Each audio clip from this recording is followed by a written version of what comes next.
campaigners want a memorial to 17th century slave trader to be removed from the inside of a church in Cornwall. King Charles the Martyr Church in Falmouth has had the marble dedication to Thomas Corker since the early 1700s. Corker was a slave trader in Sierra Leone. I'm joined now by Dr Zareer Masani, who's a historian who has written extensively about the British Empire. Dr Masani, thank you for joining us. How are you? I'm fine, thank you. Happy to be with you. Thanks for being here. Do you think the dedication to Corker should be removed? No, I mean, I think as a historian, I think we have to accept that the past was another country. People did things differently. Slavery, much as we abhor it and however horrible it is, and it has its modern forms as well, which people don't talk about, is something that was very widely practiced across the world, not just the transatlantic slave trade. But in the Middle East, in North Africa, white British people were captured by Barbary pirates and traded in the Middle East. So I think we've got to be historically balanced about this. And I think we have to recognize that a lot of people had slavery connections because the slave trade was at that time considered a legitimate part of capitalist enterprise. So if you invested in one thing, your money often went into some form into slavery. But I think where memorials like this are concerned, they are for people who did a lot of charitable work as well. So I don't think it makes sense to keep their charitable donations if we consider it blood money and remove the plaques that commemorate them. So I think the Church of England, as you said earlier with the academic community, is being kind of practicing a reverse McCarthyism, which is kind of censoring 200-year-old practices in the interests of wokedom today to satisfy, the most sort of extreme kind of woke prejudices. No, I totally get your point about the past being a foreign country, and I think I'm trying to apply. Judge people by the values of today. You're not going to go back to the 1700s and find the perfect intersectional feminist values.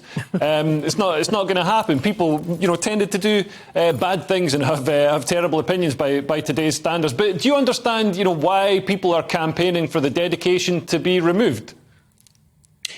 No, I don't, because I think the Church of England has a faction which is, I use the word advisedly woke, which wants to pander to this kind of mania for sanitizing the past, instead of accepting that these memorials happened 200 years ago. Are we going to change the name of the church? King Charles the Martyr was beheaded. So does that mean we shouldn't have a King Charles the Martyr church? So I think all this needs a sense of proportion.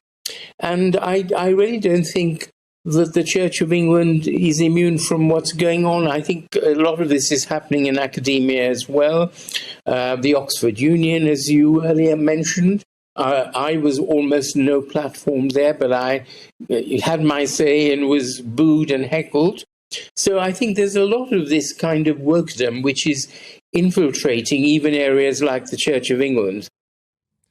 And why do you think people focus so much on the transatlantic slave trade, which finished, it was 400 years ago?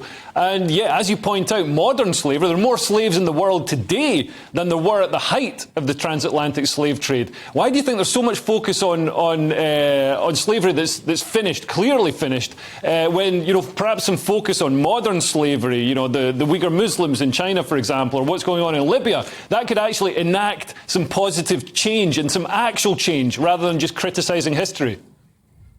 No, I quite agree. I think the reason why there is so much focus on it is firstly that the West was the first part of the world to abolish slavery. The British in particular policed the abolition of slavery in other parts of the world across the British Empire. And so I think today's generation, many of whom might be descendants of slaves but have come to live in Britain, and are part of British society, is sort of somehow obsessed with this, with its own past, instead of, as you say, looking at the present, where, you know, some of the worst slavery is happening in Africa today.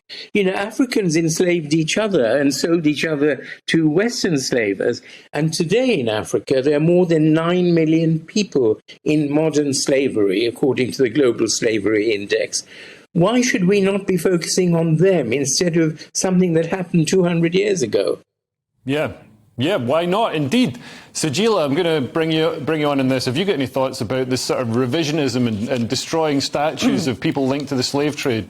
Well, I find this really strange because, I mean, if it was in the church, if this is a statue in the church, right, I would understand if it was a statue of a pedo and they wanted it removed because obviously the church wants to distance itself from that kind of stuff, which has obviously been a more recent reality. But this is historical. You know, I don't want things destroyed that actually reflect the history that we had, because it's important to remember that history. You can't erase it, you can't change it. You're right, you can't go back and make everyone woke back then. And just keep all the nice things. Yeah, keep all the nice things. But you know, history does involve some horrible things. You know, and obviously, you know, for me, India-Pakistan partition, that's something. But there's also generational trauma, which is if people, you know, black people are upset about it, they have a right to be upset about it because it's actually generational trauma. Yeah. And I didn't think I had anything like that. But I did a monologue recently and talking about partition, and I got emotional because suddenly I realised what my ancestors had been through. Yeah. So I think there's two sides to this. It's like, I don't think you should destroy things. I'm never a fan of like burning books or destroying. It's kind of on par of that for me. Yeah. And slaves enslaving other slaves. So slaves, like you slave one person, then they slave you back. That's SMS, isn't it? S&M. SMS is sending a text message. Yeah. That one as well, yeah. And Lewis, do you think, I mean, this guy, he did a lot of work for charity. Do you think that should be an excuse? I mean, Savile did a lot of work for charity. Yeah. Should we put a statue up to him? I don't care what he did, because I love English history, and probably more than English people or British people do. And I think once, you know, it's art. It's a form of art, and like what you said before in the initial thing, is that not all art is beautiful, made by nice people. Some of it is ugly and made by not so nice people. And so this is like your comedy. Yeah, my comedy. Yeah. And that nice man mentioned the Barbary pirates, which people forget totally about, which is that 1 million British people were taken from their homes by North Africans and enslaved in Algeria and that area there, Morocco and Tunisia area. A million. Was it 1 million? Dr. Masani, are you still there? Would you be able to just confirm? Was it 1 million?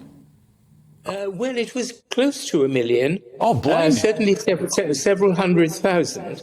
And it happened over a period of a century or more, and people were raided in coastal villages along Devon and Dorset and Cornwall. Whole villages were raided and lost hundreds and thousands of people who were taken away and sold into white slavery. Oh my God! And this is how I find out that I'm due reparations.